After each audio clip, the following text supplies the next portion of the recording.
Welcome to another segment of On the Couch with McNeill Real Estate. My name's Janet McNeill, and today I welcome Alex Stock from Pier Marketing, who helps businesses grow and expand with quality marketing services. So welcome, Alex. Thank you, Janet. Obviously, thank you very much for inviting me to this segment and looking forward to answering a few of your questions. I'm looking forward to it too. So just tell us a little bit about yourself and your background, Alex. So personally from the UK originally. Yeah, definitely from the UK.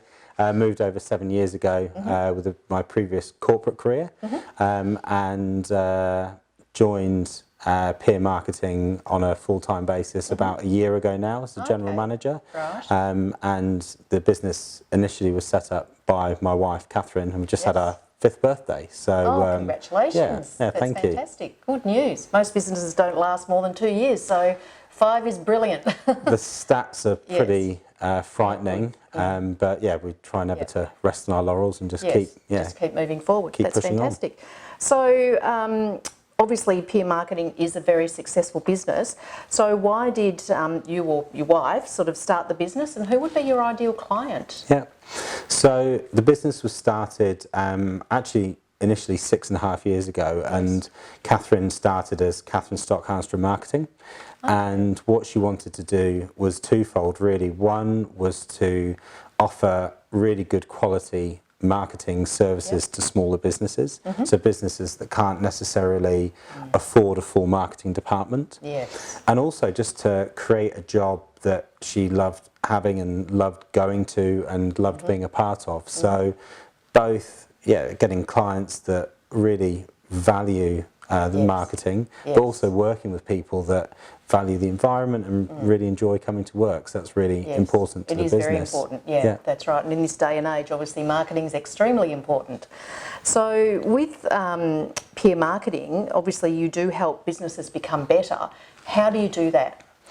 So I think the most important thing is that we work in collaboration with businesses, and where we have our biggest successes and where we work most effectively with our clients, it's when we're seen and we're brought into the fold of the business, and we become a really trusted partner. And with all our clients, we really try to work towards that. So in terms of when we're looking for clients to work with, we want there to be that fit from attitude. Yes, it's important. Knowing that we can add value to that business as well, and the business being at the right stage. Yes. So we're not really the type of business that will work with startups, unless I was just going to ask you that. If you're a startup, everything's just completely new and they're just on baby steps and don't have a big budget either. So you come in, what, 12 months? Yeah, I think mostly with going concerns. We have worked with startups before, normally with startups that are funded. So they've already got capital, and whether that's owner-introduced capital or whether they've got funding from the bank. With any business like that, we'd always really encourage them to have a business plan first of all, because then the marketing plan needs to support that business plan. Okay. Just in the way that we're set up, as our ideal clients have normally been a going concern for a few years, and in terms of a sort of a turnover or people size, 5+ people is probably where we really start, and that's normally around edging towards the $1 million turnover mark, and then up to the $20 million turnover mark. Okay. And really we find that sweet spot of clients because they're growing, they've got a little bit of cash that they're looking to reinvest, and they can afford to start to outsource more of their services. Yes. And I think from a startup and a small business perspective, you'll know that day one you're the accountant, you're the HR, you're the sales, you're the marketing, you're everything. Yes. As businesses start to grow and develop, then they can start outsourcing more of those services, which is where we come in. And then once businesses get to a more critical size, then they normally start to bring in in-house marketing. Yes, okay. So often our relationship doesn't necessarily end, but changes with the organisation.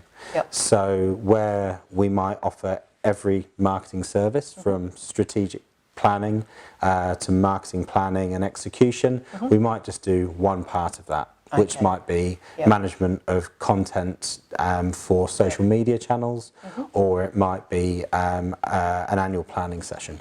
Okay.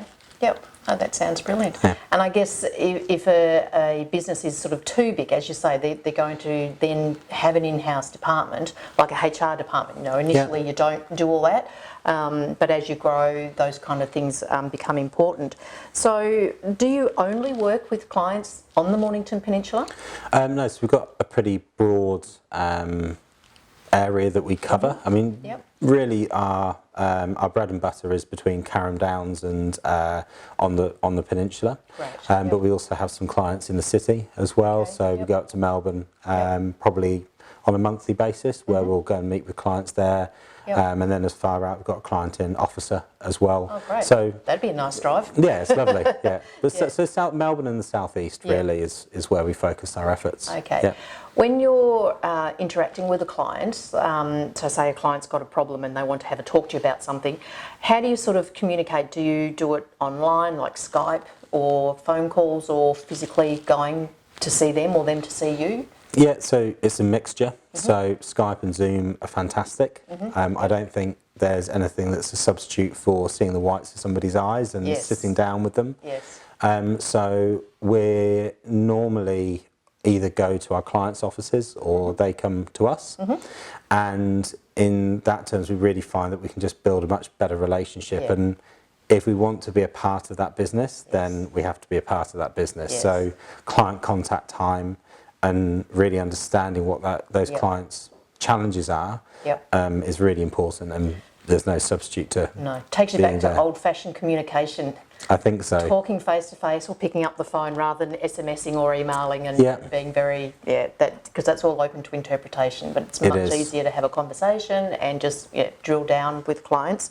So how many staff do you have? So there's 9 of us in total, Wow, that's and mixture of part-time and full-time, and that's across account management, marketing coordination, and the specialisms which sit within that.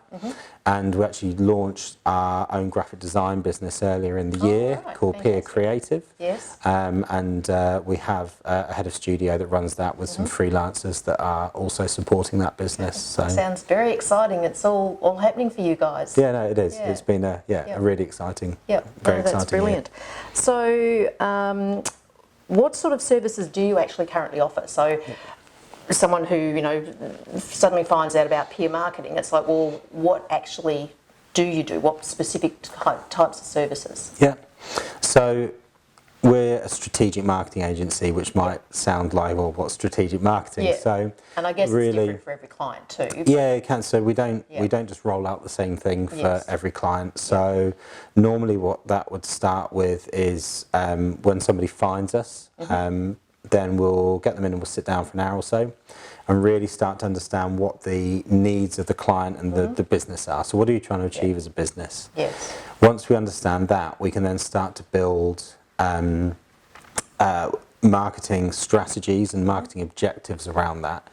Then the next stage of the process is if the client or potential client believes that we're a good fit and Yep. we believe they're a good fit with us, then moving into a strategic planning. And that normally takes between three to 5 weeks, just Okay. depending on Yep. the speed of client and Yes. how complex the business is. Yes. Yep. And that's really about spending the time up front to truly understand what our objective is, what goals we're going to set to reach that objective, then the strategies we're going to use to develop the goals, and the measures that are going to allow us to know that we're using the strategies correctly. And I guess it also comes back to client input. Because it's all what you need to do. You would still need some client input Definitely. to help you with each step. Yeah. So I mean, we like to think that we're the marketing experts. Yes. The client is their industry expert. Yes, So we okay. will work alongside them to understand that. And then once we've developed the strategy, which is quite a significant body of work, Yes. and then putting in a 12-month marketing plan. Sometimes at this point of the year, we'd probably run it into the end of 2020 now. Yep. And then it's about executing that plan. And then that depends on the type of client. Yes. Some will take that strategy and execute fully in-house. Others will ask us to execute the entirety of the plan, and some will mix and match with. So it really depends on the skills that that client has available to them, the resources they have available to them, and really just what works for them. Yep. Okay. No, that's fantastic. It's been very interesting. So all these services that you offer, how do people access these services? The best thing to do is either to, like you said, pick up the phone is always great. Call, or drop us an email, visit the website.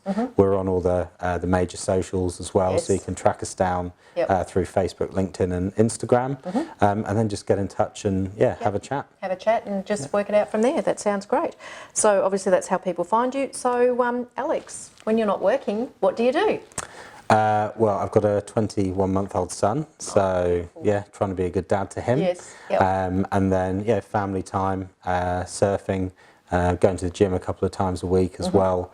So just sort of try and keep a bit of variety and family and active lifestyle, really. Oh, that's fantastic. Well, thank you for joining us today, Alex. It's been really interesting learning about your business, and that concludes another episode of On the Couch with McNeill Real Estate. So thank you. Thank you very much.